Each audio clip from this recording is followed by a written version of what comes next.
Earlier Tuesday, David Aldridge tweeted, at the direction of his attorney, Raymond Brothers, Markelle Fultz is scheduled to see a shoulder specialist early next week. Per Brothers, Fultz will not participate in team practices or games until after the specialist has had a chance to evaluate him. Here's more from the Sixers. Red flag type news. I mean, I played him, 20-something minutes 4 days ago, and I thought he played okay. In fact, I thought he did well. I think he's having a good year. It's one of those things last night. The gym was flat. We needed some energy, and I went with TJ. People, you all know what I know. Like, that's what he does. It's an injection. It really wasn't even a result of anything Markelle did. We just needed, a jolt, and he gave it to us, as none of us would be surprised to see him do. And so this news about his shoulder, it did catch me off guard. Brought to me by Markelle's agent this morning. We've been aligned. We've allowed Markelle to see many specialists as our recommendation, Raymond's recommendation, his agent's recommendation. That's who Raymond is. And Raymond's job is different than my job. Raymond's job is to do the best what he thinks is for his client. My job is to continue our positive trend on trying to get deeper in the playoffs. So at the end of the day, we all want to support Markelle. So without speculating as to the severity of the injury, is it odd that Markelle's representation made this call as opposed to team personnel? Yeah, very odd. Normally the trainer would look at your shoulder and say, I think you might have a problem with your shoulder. Right. You very seldom call your agent up who's not in the same city and say, I think I have a problem with my shoulder. You certainly would tell the training staff, and you would have people working on it. Look, I don't think Fultz has a bad shoulder. I think he's got the basketball yips. I'm just telling you, and that's just general. This is the yips right there. Oh my goodness, that was bad. But basically the basketball yips are, you're so worried about not having success that you don't even pull the trigger. It's like in golf when guys have the yips, So Charles has that pretty bad. The yips in his swing. But he's so worried about a negative outcome. He was going to enter the ball into the post last night, and he traveled. Like, you haven't done that. If you played today, you wouldn't do that. You would just come to a stop.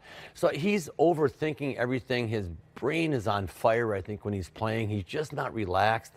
And I just, I don't know how you fix that. I tell you what, if it is his shoulder, he'll be lucky if it's his shoulder. Because if it's up here, that's much harder to fix than a sore shoulder. But to me, I watch him play he's playing with absolutely zero confidence. Zero. Yeah, look, it is unusual. It's alarming. I go back to last season, and I just feel like the fact when he was out to start the year, and whether it was the shoulder or the yips or both or whatever the case may be, when the Sixers came out and said that we've cleared him to play, I just felt like it put the spotlight on this kid who's already struggling with something. Yeah. And so now, whereas the year before, Ben Simmons was out the entire year, nobody said anything about Ben Simmons. So I almost feel like if he is struggling with the yips, or he was last year, sit him out for the whole season. Make that announcement and work with him and try to see if you can get him to make improvement. But now here's a number one pick. You have a team now that started to turn the corner and expectations have grown. And it's just like, I felt like last year but at the end of the day, whether they handle it right or wrong, if you have the yips and you're in a situation where you're struggling with a free throw, you're struggling with your shot, you can't pull the trigger, as Kevin says, I don't know how you fix that. That's a sports psychologist right there. I'm hoping for his sake it's a shoulder that can heal, but to have a number one pick struggle with that. I think of Barkley. I think it was Steve Sachs who played for the Dodgers and couldn't throw to second base. Couldn't throw to first base. Yeah. Excuse me. Yeah, from 10 feet away. From 10 feet away in the dugout. Yeah. And you just feel bad for that kid, and you can hope that at some point he figures it out because,